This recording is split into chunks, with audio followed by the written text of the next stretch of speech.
వి gold trusted gold buyers తాకట్టులో ఉన్న బంగారాన్ని విడిపించి ఈ రోజు ఉన్న మార్కెట్ ధరకే కొనబడును. మరిన్ని వివరాలకు సంప్రదించండి 7710772020. హాయ్ హలో నమస్తే, welcome to crime scene hour TV. ఇక ఈరోజు క్రైమ్ స్టోరీని మీతో పంచుకోబోతున్నాను. సాధారణంగా ప్రపంచం ఎంతో మారిపోతోంది. అడ్వాన్స్డ్ టెక్నాలజీస్ అంటున్నాం, గ్లోబలైజేషన్ అంటున్నాం. గత 3 దశాబ్దాల నుంచి అయితే చాలా ఫాస్ట్గా ట్రెండ్స్ కూడా మారిపోతున్నాయి. అందరూ కూడా గమనిస్తూనే ఉన్నారు. దానికి అనుగుణంగా వారి యొక్క ఆలోచన విధానాలు ఇవన్నీ కూడా మార్చుకుంటూనే ఉన్నారు. అయితే ప్రపంచం ఇంత మారుతున్నా కానీ ఇంకా చాలామంది తల్లిదండ్రులు మాత్రం కులం, మతం, ప్రాంతం పేరుతో తమ కన్నవాళ్ళ జీవితాల్ని కూడా అంధకారంలోకి నెట్టడానికి ఏమాత్రం వెనకట్టలేదు. తాజాగా ఈరోజు నేను చెప్పబోయే ఘటన ఏమిటంటే అది మధ్యప్రదేశ్. అలాంటి మధ్యప్రదేశ్లో ఓ ఘటన ఇలాంటిదే జరిగింది. పెద్దలు చూసిన యువకుడిని కాదు అని, ప్రేమించిన వ్యక్తినే పెళ్లి చేసుకుంటానని చెప్పింది సదరు కూతురు ఒక తండ్రికి. అయితే ఆ కూతురు ఏ మాత్రం పట్టించుకున్నటువంటి ఆ తండ్రి నా మాటే నగ్గాలి, నేను చెప్పినట్లే ఉండాలి, లేకపోతే సమాజంలో నా పరువేమైపోతుంది, మన కుటుంబం అప్రతిష్టల పాలవుతుంది అనే ఒక మొండి వైఖరి, మూర్ఖత్వపు వైఖరితో ఆ కూతురు జీవితాన్ని ఛిద్రం చేసేసి, అంతేకాకుండా అందరి కళ్ళ ముందర అంటే ఊరందరి జనాల ముందే సదరు కూతుర్ని అతి కర్కశంగా, కిరాతకంగా కాల్చేసి. ఇక నేను ఇంతకుముందు చెప్పినట్లుగా అది మధ్యప్రదేశ్. ఆ ప్రాంతం పేరు గ్వాలియర్. ఈ గ్వాలియర్ గురించి మనం చాలా సందర్భాల్లో వింటూనే ఉంటాం. ఆ గ్వాలియర్ ఏరియాలో మహేంద్ర గుర్జార్ అనే వ్యక్తి నివసిస్తున్నాడు. అయితే ఇతనికి ఒక కుమార్తె కూడా ఉంది. ఆమె పేరు తను గుర్జార్. ఆమెకు ఇటీవల ఒక పెళ్లి సంబంధం కుదిర్చారు. తన తండ్రి ఎవరైతే ఉన్నారో మహేంద్ర గుర్జార్ అనే ఆయన సెలెక్ట్ చేశాడు పెళ్లి కొడుకు. ఎందుకంటే తన కూతురికి పెళ్లి వయసు వచ్చింది, ఇంకా పెళ్లి చేసేయాలి అని సాధారణంగా ఏ తండ్రికైనా ఉంటుంది కదా. అదే ఉద్దేశంతో, అదే ప్రయత్నాల్లో భాగంగా తన కూతురికి ఒక మంచి పెళ్లి సంబంధం కుదిర్చి పెళ్లి కొడుకును ఫోటో చూపించాడు తన కూతురికి. అయితే ఆ పెళ్లి కొడుకు ఫోటోను చూసినటువంటి తను గుర్జార్కి ఆ పెళ్లి కొడుకు ఏమాత్రం నచ్చలేదు. తాను అతన్ని పెళ్లి చేసుకునే ప్రసక్తే లేదని ఆమె తేల్చి చెప్పేసింది. అయితే మనకు వచ్చినటువంటి సోర్సెస్ ప్రకారం తండ్రి కూతురు వీళ్ళిద్దరి మధ్య కూడా ఎన్నో గొడవలు కూడా అయ్యాయట. లేదు, నేను చెప్పిన వ్యక్తిని నువ్వు పెళ్లి చేసుకోవాలి అని చెప్పి తండ్రి గత కొద్ది కాలంగా ఆ పిల్లని బలవంతం చేస్తూ రావడం కూడా జరిగింది. తన జీవిత భాగస్వామిగా ఎవరు ఉండాలో తానే నిర్ణయించుకుంటానని కూడా ఆమె పదే పదే చెబుతూ వస్తోంది. మళ్ళీ అదేవిధంగా గొడవ పడుతుంది. ఇలా కొంతకాలం గడిచిపోయింది. ఇక తన కుమార్తె తన మాట విని తీరాల్సిందేనని ఇక ఆ తండ్రి పంతానికి వెళ్ళిపోయాడు. ఇక పంతం, ఇటువైపు తండ్రి పంతం, అటువైపు కూతురు పంతం పీక్స్కి చేరిపోయాయి. ఇక ఇలా అయితే లాభం లేదు అనుకుని ఇక ఆ తండ్రి ఒక డెసిషన్కి వచ్చేసాడు. ఇక ఈ జంజాటం అంతా, ఈ సంఘర్షణకి ఒక ఫుల్ స్టాప్ పెట్టాలని నిర్ణయానికి వచ్చాడు. తర్వాత ఏం చేశాడో తెలుసా? ఇక ఎట్టి పరిస్థితుల్లోనూ నా మాటే నగ్గాలి, నా పంతమే నగ్గాలి అనే ఒక మొండి వైఖరికి పోయి కూతురికి పెళ్లి డేట్ని ఫిక్స్ చేసేసాడు. అది ఎప్పుడంటే ఇంకొక 2 రోజుల తర్వాత, అంటే అఫ్కోర్స్ ఇవాళ జనవరి 16వ తేదీ అనుకోండి, ఇంకొక 2 రోజుల తర్వాత సరిగ్గా పెళ్లి జరగబోయే డేట్ అంటే జనవరి 18వ తారీఖున పెళ్లి చేసేద్దామనేసి మహేంద్ర గుర్జార్, అయితే తను గుర్జార్ తండ్రి ఎవరైతే ఉన్నాడో మహేంద్ర గుర్జార్, అతను పెళ్లి ఫిక్స్ చేసేసాడు. సరే, ఇంకా పెళ్లి పనులన్నీ స్టార్ట్ అవుతూ ఉంటాయి కదా. ఇక పెళ్లి పత్రికలన్నీ అచ్చు వేయించేశాడు, ఇంకా పెళ్లి కార్డులు కూడా ప్రింట్ చేయించేశాడు. తను గుర్జార్ మాత్రం తాను సావనైనా చస్తాను కానీ ఈ పెళ్లికి మాత్రం ఎట్టి పరిస్థితుల్లోనూ అంగీకరించేది లేదు అని ఇక మొన్న ఒక రోజు, అంటే సరిగ్గా 3 రోజుల క్రితం చెబుతూ వస్తోంది. మళ్ళీ ఆర్గ్యుమెంట్ తండ్రి కూతుళ్ళ మధ్య, ఇంట్లో చాలా పెద్ద గొడవ. తర్వాత ఏం చేశాడు ఇట్లా కాదని చెప్పి తర్వాత రోజు పొద్దున్నే వెళ్ళిపోయి ఊరు పెద్దలందరినీ కూడా తన ఇంటి ముందు సమీకరించేసి, ఈ విషయంలో మా తండ్రి కూతుళ్ళ మధ్య చాలా పంచాయతీ నడుస్తోంది, ఎట్టి పరిస్థితుల్లోనూ కూడా ఈ గొడవని ఊరి పెద్దలందరి సమక్షంలో మనం ఒక తీర్పు ఇచ్చి దాని ద్వారా పరిష్కరించుకోవాలి అని చెప్పి ఆ రకమైన పొజిషన్కి వెళ్ళిపోయాడు. అయితే ఇక్కడ చాలామంది పెద్దలు ఇక తన కూతురు ఎవరైతే ఉందో తప్పమ్మ, ఎందుకంటే ఈ వయస్సులో మీ యొక్క ఆవేశాలు ఇట్లాగే ఉంటాయి. బట్ పెద్దవాళ్ళు అనేవాళ్ళు మీకు మంచి చెప్తారు, మీ యొక్క జీవితాన్ని ఒక సరైన మార్గంలో నడిపించే విధంగా మీకు గైడెన్స్ ఇస్తారు. ప్రస్తుతం మీకు నచ్చకపోవచ్చు, కానీ భవిష్యత్తు ఆలోచించే కదా పెద్దవాళ్ళు చెప్పేది. కాబట్టి దయచేసి తండ్రి మాట వినే ప్రయత్నం చేయి అని చెప్పి తన కూతురైనటువంటి తను గుర్జార్కు నచ్చ చెప్పే ప్రయత్నం కూడా చేశారు.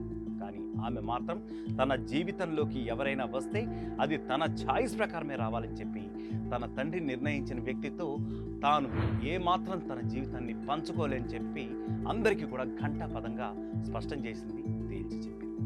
ఇలా వాదోపవాదాలు పంచాయతీలోనే పెరుగుతున్న సమయంలో ఇక తండ్రి వింటూనే ఉన్నాడు. ఎందుకంటే పొద్దున్న నుంచి కూడా ఎంతో సంయమనంతో అతను ఉన్నాడు.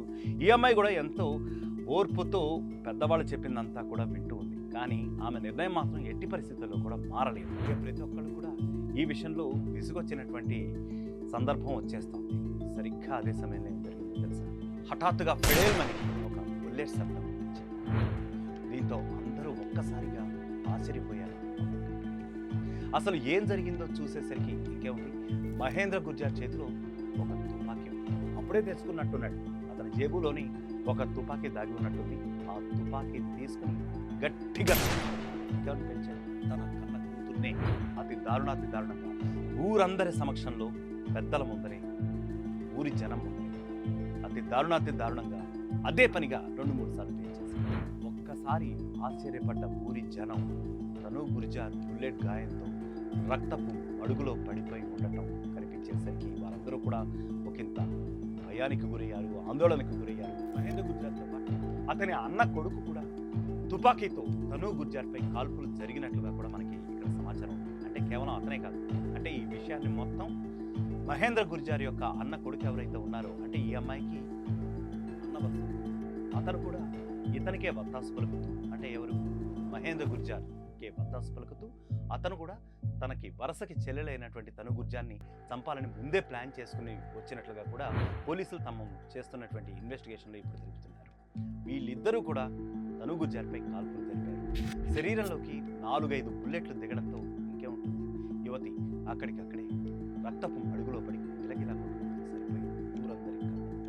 ఆ వెంటనే అక్కడి నుంచి అన్న కొడుకు అయితే, ఓహో అమ్మాయి సరిపోయింది కదా, వెంటనే అది చూశాడు. మనం మహేష్ గుర్జార్ మాత్రం తుపాకీ పట్టుకుని ఇంకా అక్కడే రైట్. దీంతో కమ్యూనిటీ పెద్దలు ఇక చేసేదేమీ లేక పోలీసులకు వెంటనే సమాచారం ఇచ్చారు. అక్కడ భూమికి ఉన్నటువంటి పెద్దలు ఎవరైతే ఉన్నారో ఇక పోలీసులు కూడా ఆ సమీపంలోనే ఉన్నారు. కాబట్టి ఇది వాళ్ళ ఇంటి సమస్య కావడంతో వాళ్ళకి వాళ్ళే పరిష్కరించుకుని వెళ్ళిపోతారులే అనుకుని పోలీసులు అప్పటి వరకు అనుకున్నారు. కానీ ఎప్పుడైతే కుమార్తెను చంపుతారని పోలీసులు కూడా ఊహించలేకపోయారు. కానీ ఎప్పుడైతే ఇలా జరిగిందో ఘోరం జరిగిపోయింది. పోలీసులు ఇంటర్ఫియర్ అయ్యారు. थाना गोले का मंदिर क्षेत्र में एक आदर्श नगर पिंटो पार्क के पास इलाका है, वहाँ पर एक पिता ने अपनी पुत्री को गोली मार दी है। घटनाक्रम ये था कि 18 तारीख को मृतका की शादी होने वाली थी और परिजन कहीं और दूसरी जगह शादी करना चाहते थे। मृतका किसी दूसरे लड़के से शादी करना चाहती थी। इसी बात को लेकर विवाद था। इस पर पिता ने अपने एक भतीजे के साथ मिलकर गोली मारकर मृतका की हत्या कर दी है। पुलिस ने आरोपी पिता को गिरफ्तार कर लिया है, वेपन जब्त कर लिया है। दूसरे आरोपी गिरफ्तारी के लिए हम लोगों ने टीम भेज दी। अभी जो वर्तमान में जो है वो देसी कट्टा जब्त हुआ है और दूसरा वेपन और आरोपी की तलाश के लिए पुलिस ने भेज दी है। पार्टी 3-4 फायर की। ఆవేశంతో ఉన్నటువంటి మహేంద్ర గుర్జార్ని తీసుకొచ్చి కూతలకు పెట్టేలా చేస్తున్నారు. ఇంకా చట్టం తన పని తాను చేసుకుంటుంది. తను గుర్జార్ ఫోన్ స్వాధీనం చేసుకున్నారు ఇక పోలీసులు. ఎందుకంటే తమ యొక్క ఇన్వెస్టిగేషన్లో భాగం. ఎందుకంటే అసలు ఏం జరిగింది, వీళ్ళిద్దరి మధ్య కూడా జరుగుతున్నటువంటి గొడవలకు అసలు కారణం ఏంటి, ఇవన్నీ కూడా తెలుసుకునే ప్రయత్నం ఆబ్వియస్గా పోలీసులు చేస్తారు. ఎందుకంటే కేసు యొక్క మూలాలని పరిశోధించడంలో భాగంగా అనేక విషయాలు కూడా వాళ్ళకి వెలుగులోకి వచ్చాయి. చనిపోవడానికి ముందు కొన్ని రోజుల ముందే తన ఫోన్లో మాత్రం ఒక సెల్ఫీ వీడియో రికార్డు చేసినట్టుగా కూడా పోలీసులు గుర్తించడం జరిగింది. తను గుర్జార్ ఒక వ్యక్తిని 6 ఏళ్లుగా ప్రేమిస్తున్నానని ఆ వీడియోలో చెప్పింది. हेलो, मेरा नाम तनु गुर्जर है। मेरे पापा का नाम महेश गुर्जर है। मेरी मम्मी का नाम ममता गुर्जर है। मैं ग्वालियर पिंटो पार्क आदर्श नगर की निवासी हूँ। जैसे कि मैं आपको बताना चाह रही हूँ कि मैं एक लड़के से बहुत प्यार करती हूँ और मेरे हमारे रिलेशन को 6 साल हो गए हैं। पहले मेरे घर वालों ने शादी के लिए हाँ कर दी थी, बट फिर मना कर दी और वो मेरे को डेली मारते भी हैं, मारने की धमकी भी देते हैं। और जिससे मैं प्यार करती हूँ उसका नाम बेगम मावी है, विक्की। वो पिनाट आगरा का रहने वाला है और अगर मुझे कुछ हुआ या मैं मरी तो उसके जिम्मेदार मेरे घर वाले होंगे, क्योंकि वो मेरे को डेली प्रेशर करते हैं किसी और से शादी के लिए, बट मैं नहीं कर सकती। మొదట పెళ్లికి అంగీకరించారట మహేంద్ర గుర్జర్ అతని భార్య అంటే తను గుర్జర్ యొక్క తల్లిదండ్రులు. అయితే ఆ తర్వాత మాత్రం ఎందుకో కొన్ని కారణాల వల్ల సదరు ఎవరైతే వ్యక్తిని ప్రేమించావో అతను మాత్రం ఎట్టి పరిస్థితులను పెళ్లి చేసుకోకూడదు అని చెప్పి నిరాకరించారు అని చెప్పి కూడా ఆమె ఆ సెల్ఫీ వీడియోలో పేర్కొంది. తనకు నచ్చని వ్యక్తితో బలవంతంగా పెళ్లి ఇప్పుడు చేయిస్తున్నారని, ఒకవేళ తాను చనిపోతే దానికి తమ కుటుంబం మొత్తానిది బాధ్యత అంటూ కూడా ఆ వీడియోలో ఆమె చెప్పుకొచ్చినట్లుగా పోలీసులు మనకి వీడియో వచ్చింది. వీడియో ఆధారంగా ఇది ఒక పరువు హత్య అని ఇక పోలీసులు నిర్ధారణకు వచ్చారు. ఇక ఈ కోణంలోనే మరిన్ని వివరాలు దర్యాప్తు చేపట్టారు. ఇక తండ్రిని అరెస్ట్ చేశారు. మరో వ్యక్తి అంటే ఇంతకు ముందు మనం చెప్పుకున్నట్లుగా ఆమె వరుసకి అన్న ఎవరైతే అవుతారో, ఎవరైతే ఈమెపై కాల్పులు జరిపాడు, ఈమె మరణానికి కారకుడయ్యాడు, అతని కోసం కూడా ప్రత్యేక బృందాలతో గాలిస్తున్నారు. కూతురు ప్రేమ పెళ్లి చేసుకుంటే పరువు పోతుందని భావించిన ఆ కసాయి తండ్రి చివరికి ఆమె ప్రాణమే తీసేశాడు. ఇప్పుడు కుమార్తెను చంపిన తండ్రిగా పేరు తెచ్చుకున్నాడు. అంతే కదా, అందరి ముందర కర్కశంగా అతనే చంపేశాడు. అతనికి మరి ఇప్పుడు ఎంత పరువు వచ్చిందని చెప్పి ప్రశ్నిస్తున్నారు ఊరు పక్కన జనాలందరూ. అలాగే ఈ క్రైమ్ సీన్ చూస్తున్న మీరందరూ కూడా అతనికి ఎంత పరువు వచ్చి ఉంటుంది, మరి దీనివల్ల అతనికి ఒరిగింది ఏమిటి అని చెప్పి మీ యొక్క కామెంట్స్ రూపంలో తెలియజేసే ప్రయత్నం చేయండి. మరొక ప్రోగ్రాంలో మళ్ళీ కలుద్దాం. Until then stay clicked on RTV. మరిన్ని వీడియోస్ కోసం ఛానల్ ని సబ్స్క్రైబ్ చేయండి. లేటెస్ట్ అప్డేట్స్ కోసం వాట్సాప్ ఛానల్ ని ఫాలో అవ్వండి. ఆ లింక్ డిస్క్రిప్షన్ లో ఉంది.